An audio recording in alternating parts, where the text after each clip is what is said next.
Hello, this is Dr Helen Weberly. Welcome to our GenderGP podcast, where we will be discussing some of the issues affecting the trans and non-binary community in the world today, together with my co-host, Marianne Oakes, a trans woman herself, and our head of therapies. Hi everybody, Helen and Marianne here today, and our guest today is a lady called Caitlin Spice. And I'm going to hand you straight over to Caitlin to introduce herself and tell us a little bit about her and her work and, all about you. Welcome, Caitlin. Hi. Hi. So, I'm Caitlin. I am a writer of various things, of young adult fiction, horror fiction, and most recently, children's fiction. And I do a bunch of sort of trans activism work in New Zealand. And that's me. So tell me about your writing. What do you write? How did you get into writing? Young and adult horror. Is that how you started? I actually started out writing as a hobby when I was a teenager.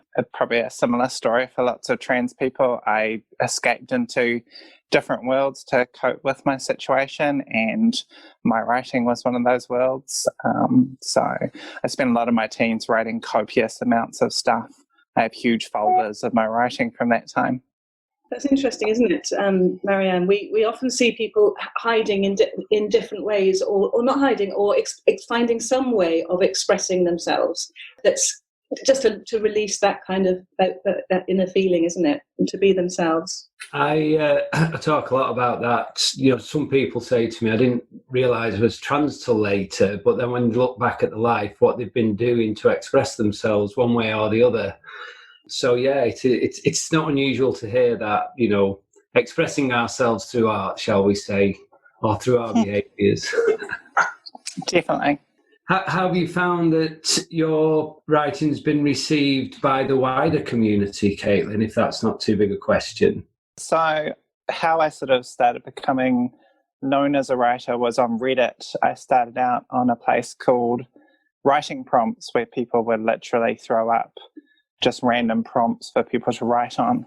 And sort of a race to the finish. The first person who puts up a good prompt gets all the upvotes and gets all the attention. And I'm very quick at writing and very quick at coming up with new and interesting ideas. So I quickly got very popular on there. And from there, I moved on to another part of Reddit, which is called No Sleep, which is the horror area of Reddit. And that had a similar sort of structure, except for why you submitted your own story within a bunch of rules. And I got very popular on there. And at that point, I wasn't out as trans on the internet or anything. So I was just another horror writer. You weren't expressing anything trans through your writing then at that time? No. So, I mean, I transitioned back in 2007 and I got into this sort of writing gig online about 2015, and I was I just wasn't interested in talking about trans stuff online at that point, and just didn't really tell anyone. So what changed? How did it develop between 2007, 2015, and then to today? How did the journey develop? I started getting more vocal when we started getting an uprising of the gender critical ideology in New Zealand. Basically, we had a group start up here, and several very vocal gender critical people started trying to push themselves into the news and media. And I got sick of it and decided it was time to start saying things in opposition. How have you experienced, I'm assuming that as soon as you started pushing back, that a lot of attention would be put straight back onto you. So how have you coped with that? I mean, as you probably are aware, it was incredibly abusive off the bat.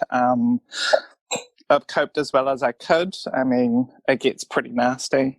I've had to engage. There's a New Zealand group called NetSafe. They're sort of sanctioned by the government to be our online protectors, I guess. And I've had to approach NetSafe several times about several of these people. Yeah. How difficult was it for you to to be trans inclusive in your writing, to go, say, from horror that had, I won't say it wasn't inclusive, I can't say, but was it difficult to introduce this into your writing, or was it something that was there waiting to come out? Actually, I think my first no sleep story was called We Put My Brother in a Mental Institution, and it was a story about a trans woman. She's the brother in the story. Obviously, it's a not great person telling the story about this trans woman. And so probably my first popular story on No Sleep was a trans story. So it's been there since the beginning. Right. Is it still popular with younger readers? I was going to say younger trans readers, but with younger readers, is that still your target audience? I mean, the stuff I put out is sort of targeted at it's young adult and upwards. So some of it is probably just plain adult, but I sort of pitch it so that it can be read by, teenagers and young adults and adults. So you talked about NetSafe in New Zealand. Quite often over here in the UK, when we're struggling, whether we're a trans advocate or whether we're trans ourselves, when we're struggling a little bit and we ask for help, that help is different if the agenda is transgender. How did you find asking for help? Did you get what you needed? I guess I mostly got what I needed, but it was difficult to get across to NetSafe that the people I was dealing with were not reasonable people. I got the impression from my interactions with NetSafe that generally they deal with sort of fairly mundane spats between individuals, and there's none of this sort of intense hatred and ideology driving it. So they're a little taken aback by how the people they were contacting were behaving. Like they obviously would give them warnings and stuff and say, don't do this and don't do this. We've got an agreement between you and Caitlin now. And they would just ignore it or try and work around it in whatever way they could. What do you think's driving the, I was going to say, there's been reforms being debated to the Gender Recognition Act. And the longer that political debate's gone on, the worse the hate's built over here. I just wonder what's driving it in New Zealand. Is there a political shift, or is it just the ripple effect from places like the UK and America? It's being directly driven from the UK. The founder of the only TERF group here is a woman from the UK, and her offsider is a woman from the UK. Right. I feel I need to apologise for that. No, it's all good.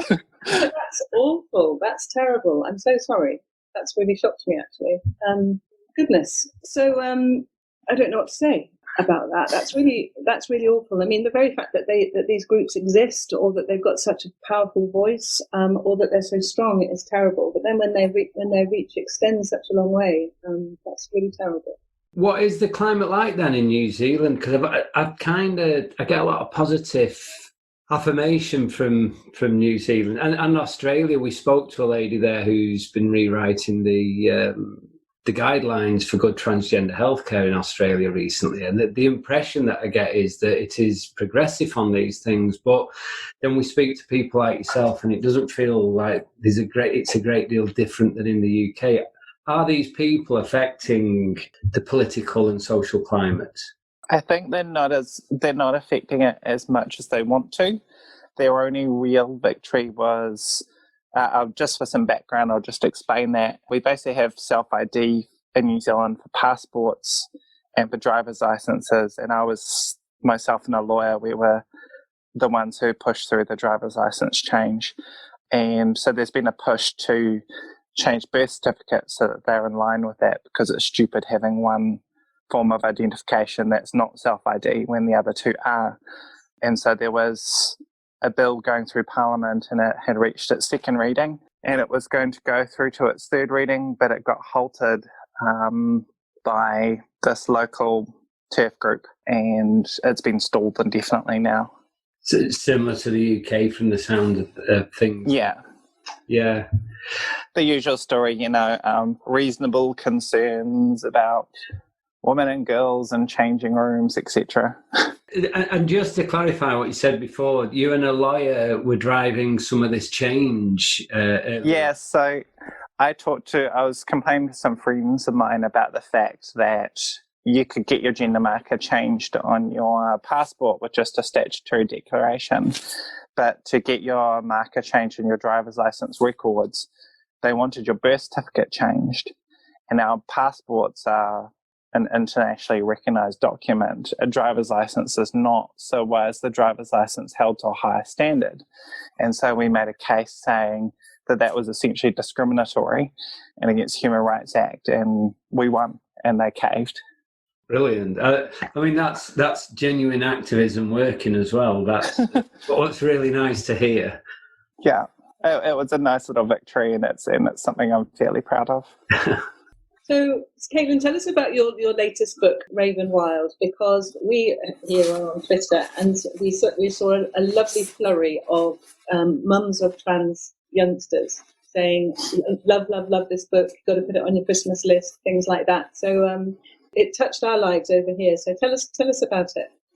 So there's 2 previous books in the series. There's Promised Land, which is the first book, which is about a farm boy and a prince who fall in love and have a big adventure, or actually the other way around, have a big adventure and then fall in love. And the second book is 2 young women who have a big pirate adventure and then fall in love. And so the natural step to take was the trans book, and a lot of people have been asking for the trans book since the first book came out with the same-sex relationship between 2 young men. But the creators of the Promised Land world, Adam and Chaz, they wanted to do it in the right order. They wanted to do the gay and lesbian books first. So when they did the trans, people turn around and complain, hey, well, where's the lesbian book? Why aren't you making a book for women and girls? And we actually did get a lot of that when we started advertising Raven Wild, advertising the Kickstarter. We got lots of people saying, where's the book for women? Why is the book about women? Why does it have to be a trans story? And we're like, actually, well, we already have the book about 2 women. Please go and buy it. Good, well done. And how's it doing? Has it been well received across the world, or is it geographic? As much as it can be. One of our biggest problems is we don't have an international distributor. We've only got basically New Zealand and Canada, and if we could crack the UK and the US market, that would be a huge thing for us. Oh, it certainly touched us over here. So we wish you well with that. That's good to hear. I'm very pleased. Yeah, it's really lovely, isn't it, Marianne, to see this inclusive art and culture, media. We were just talking to someone on the podcast the other day about a trans person in Neighbours, the Australian soap. So it really helps, doesn't it? And often we hear about people who don't have that voice. They've got like you were saying at the beginning, Marianne, where often people knew that something wasn't quite right but didn't understand what it was, couldn't put a voice to it, didn't know what the words were. And books, television, art, Reddit posts, all of this gives a language, doesn't it, and gives that word and education. It's lovely. Definitely. And that was one of the biggest things about Raven Wild. I talked about it, the Kickstarter, and a couple of other interviews that we did, that it would have been really important for me as a child to have this book, because as far as I was aware back then in the 80s, I was the only person like me. And so I didn't know that other people like me existed, and it was very lonely. I talk about, my generation growing up in the UK. There was only 3 ways you would know anything about gender variance. One of them was the sensationalist stories in the newspapers. The other would be through erotic reading at best. And the other way would be through comedy or, media portrayals in the films. And recently, just watching the film Disclosure, I don't know if you've seen that, but I realised how I bought into these narratives, and it just reinforced the shame. To see now that people are writing books that are targeted, that's why I was kind of keen to say, is this for young readers? Because there was nothing. Where do young people learn about gender variance? Where do they find their identity? Who do they relate to? What characters? So I think it's fantastic that people are writing these kind of stories now. And there's definitely a lot more of them these days. My book's not the only book like this by any means. There's several out there. There's one called Prince and Night, I think. And there's another one, oh gosh, I can't remember it, Julian and the Mermaids or something like that. There's more and more kids' books coming out that, while they're not necessarily trans, they do show gender variance in a normal way. I think that's really important, isn't it? It's not about putting this trans person or character on a pedestal and shouting. It's about integrating that trans person into the fantasy, the fiction, the storyline, the hero, the opposite of hero, and just normalizing that sometimes these characters might be trans, and that's what's beautiful about it, isn't it? That's exactly what we did with Raven Wild. At the very start of the book, we get Raven's transition out of the way almost immediately, and then the rest of the book is just a huge adventure with a heroine who just happens to be trans. I talk a lot of the time about, one of I think the difficulty with being inclusive, I suppose, of any section of society, that just as people, most of us are just ordinary people trying to function in the world and really quite unremarkable. And I think probably the block for a lot of people who are not trans is, how do we integrate people whose lives aren't that remarkable? I had a friend who used to edit a trans magazine and said after about the first 3 copies, they were fed up because it was just same story. Yeah. So I think, having creative writing that can integrate it in a, equal way to any other section of society, I think it's fantastic. Definitely. Yeah, I'm also interested. I mean, I often tell the story when I was consulting with a family once years ago, and they're telling me that their child was unhappy, and nobody knew what was wrong. Nobody knew why the child was unhappy. Everything seemed to be going positively for that child, but the child was very unhappy. And then, literally 2 o'clock in the morning, the child burst into their mum's room, and they had been reading something on their phone under the covers, and they burst into the room and they said, "Mum, mum, mum, mum, mum, mum, mum, mum, I know what it is. I know what it is. This is what it is." And it was such a revelation for that family. And I'll never forget that moment of awakening. It was so powerful for them. And I think my other kind of feeling about trans youth in families is that the other story I used to hear a lot was when the child or young person is just locked away in their bedroom and they never come out. And if you go into that bedroom space, you can see them expressing themselves through computers, through cosplay. They spend so much time, creating that character that's out there on the internet, in their games and what have you, because that's the only way that they can express. And then later on, actually, when you affirm that child's gender and allow them that space, then they can then come out of their bedroom and come downstairs and actually express it through themselves in their real world and not just their internet world. So I'm really interested that you were saying, Caitlin, at the beginning that you used writing to escape into your different worlds, to kind of experiment, I guess, with what your feelings were inside. Yeah. I was also an art student, and that really helped me as well, because I used to draw a lot of pictures of myself as a girl. Basically, I'd take my facial features and then I'd put, long hair and earrings and stuff like that. So that really helped me visualize who I could be. Just following on from what you were saying there, Helen, as well, a lot of children do start expressing their gender through video games, choosing avatars.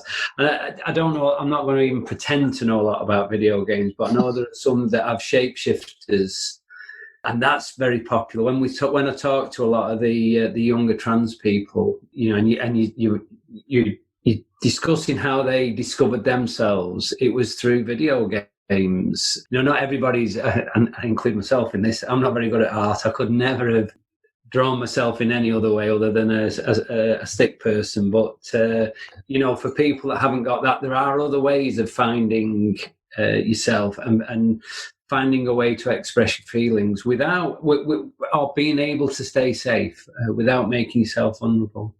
Do you interact with your readers in any way? Do you get to hear people that have read your stories? Do you have any? Is that a thing these days in the writing world? It is for me, because approximately half of my No Seat stories have been produced by the No Seat podcast, which is probably the biggest horror podcast on the internet at the moment.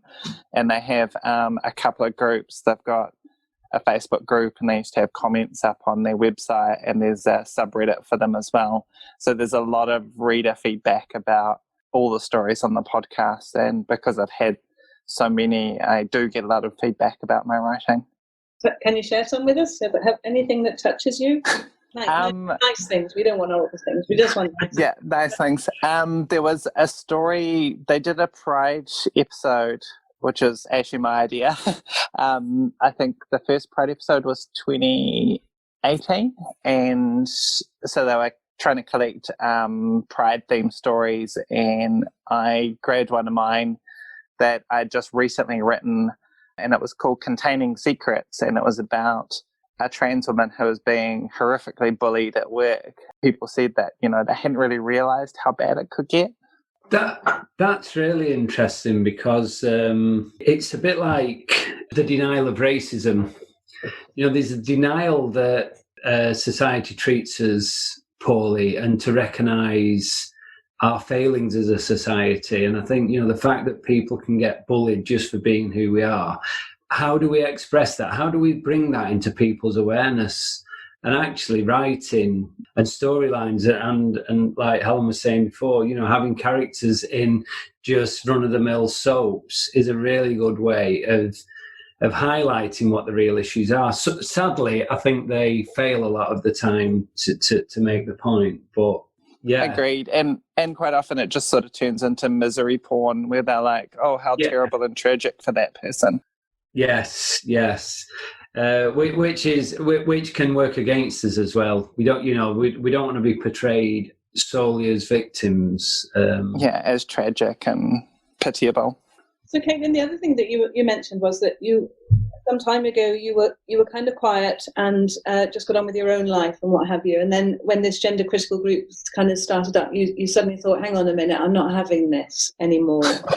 So there will be other people listening who are in a similar position. Do you stay quiet and just watch what goes on around you, or do you say, right, come on then, let's join this argument, fight, campaign, advocacy trail, whatever? Have you got any thoughts on that? Or I guess, yeah, I do. Probably my biggest piece of advice is to pick your battles and test the waters first. Try it out, and if it's taking a really big toll on you from the get-go, then abandon it, because not everyone's made to be a warrior. Everyone's got their strengths and weaknesses and different things, and some of us can't handle being in the thick of it and can help in other ways. That's really nice advice, isn't it, Marianne?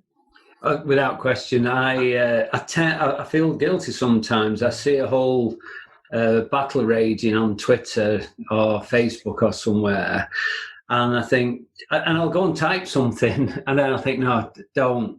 I'm going to get sucked in here, and it'll suck the life out of me. So I tend to then twist it and just post something really positive away from it, to just throw out an alternative viewpoint on whatever the topic happened to be. But like I say, you're right, choose your battles, tread carefully, and don't enter don't fall into the traps. I think that would be the other thing to remember. Definitely. And what you're doing is just as powerful by posting trans positive stuff, just by being a trans person living a good life. That has probably more impact actually than the arguing and the fighting online. It just doesn't have as immediate an impact, and people like the immediacy of sparring with other people online. I think that would be a kind of a trait of GenderGP, wouldn't it, Helen? That we don't really enter the arguments. We just put out the great stuff. We deal with the bad stuff, but not in an argumentative way. Would that be fair to say? I think so. I think we have the tools to be the warrior, but there's only, if I put this metaphorically, there's only so many guns and cannons and arrows that we have. And do we want to use those against the people that are just in it for the fight? What's the point of using all our ammunition on the people who just want the good fight? That was their good day today, by having that really, really, really horrible fight. And then we've lost a lot of our energy, ammunition, power. However, there's a middle ground of people who are on the fence and not sure. They might be joining those others and going, yeah, from the back, going, yeah, I like this is fun. But actually, if you talk to them, they're like, and explain it in very simple words. They're like, oh no, I didn't know that. No, I didn't. No. I certainly wouldn't mean to be like that or act like that. I didn't mean that at all. Oh no, I'm sorry, I understand.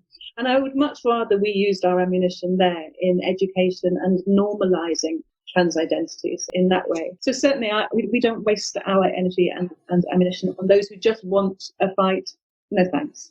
But anybody who wants to learn, who wants to join us in our work, welcome with open arms. I think that's our policy. I think some people get power as well from, they know the words that can hurt you. They can use them just continually. They can just have a shield where they're not affected by this, that the only people affected are us. And if we're going to keep running towards them, we're just going to keep getting punched and we're going to get tired. We just got to navigate, because they're not the majority, they're the minority. They may have the loud voices. So yeah, I like, choose our battles. Yeah, and there's also the component that after you've been doing this for a while, you very quickly get a sense of who is and isn't worth arguing with or talking to. You pretty immediately know who's a troll, who's in it just to shit on you, and who's actually there because they're a little bit confused about the issue or they want more information. It's interesting, isn't it? And it's like bullying in any shape or form. Bullies will only bully if there's a reaction, because what's the point of bullying something that doesn't give you a reaction? You wouldn't bully a stone. So what's the point? But you would bully somebody who was cowering away from you or crying or fighting back at you, because that reaction is there. So I completely agree with you, Caitlin. If someone starts asking stuff of us, we'll give them the answers, and then when they're back again, asking again, saying this point, and actually you realise very quickly they don't want to learn. They just That's want right.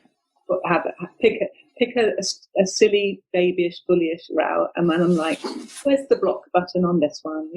Don't want it. Yeah. Thanks. And like you say, it takes its toll on your mental health. That's the other thing that I do see, certainly on Facebook more than anywhere else. People that come on and they've been taking on the battles, and then suddenly, it's all about the mental health. And I think we've got to have self-care. Well, we're not going to, I don't think it's win or lose, it's change that we're after. There's not going to be a final battle where there's a victory. It's change that we want. And we're not going to change anything by reinforcing the notion that we are all a little bit crazy. So looking after, self-care, and you said it before, Caitlin, I do try to portray myself as just getting on with life, that this is just a facet of my life, but it isn't central to it. So, and I think there's some value in that as well, and it disarms people. And I think I'm aware, Caitlin, that it's late for you in New Zealand, and thank you for joining us. But I want to leave our podcast today with the thought of your book, Ravenwild, and your character, who at the beginning just transitioned. That's fine. That was it. And then the rest of the story, the rest of this narrative, is about that young boy who changed into a courageous young woman, and she saves the animal kingdom. And that's the story. The story is this young woman who goes forward with her power and her tools and her energy and her personality to save that animal kingdom. And that's the story. And by the way, she's trans, but that's just a small part of it. Let's get that over at the beginning. And I love that concept. And that's what we at GenderGP are aiming for, and particularly with trans youth. The great big revelation or the great big elephant in the room of being trans is just a small thing. We'll support you with that. But what about the rest of your life? That's the normal thing. What about your education, your friends, your family, life? That's the important thing for you. Yeah. And a lot of times people will ask me to talk about myself, and they know that I'm trans, and sometimes I'll leave the trans bit out, and they're like, well, why don't you list that amongst the things about yourself? And I'm like, well, it's kind of like me being tall or blonde. It's not relevant to the conversation at hand when, say, I'm listing my accomplishments. Being trans isn't an accomplishment. It's just a facet of who I am. Sometimes we would argue it's the least interesting thing about us. I like to think so with myself. I think there's a lot more interesting things going on in my life. Well, thank you so much for joining us today and telling us about your work and I think for me, the inspiring thing that I'm hoping that the listeners will hear is that of the beautiful ways there are to express yourself and get your word and your feelings out there to help you. And we all know that art and culture help people in that way. And I'm really pleased that you were able to do that for yourself. And now through literature, you can help other people as well, which is fantastic. So Marianne, I'm sure you'll join me in thanking Caitlin for being with us today. It's been great, and I really appreciate that you stayed up late to talk to us as well. So. And thank you for having me. It's been lovely. You're welcome. Bye-bye. Bye. Bye-bye. See ya. Thank you so much for listening. I really hope you've enjoyed our programme today. Please go ahead and subscribe to future episodes if you haven't done so already.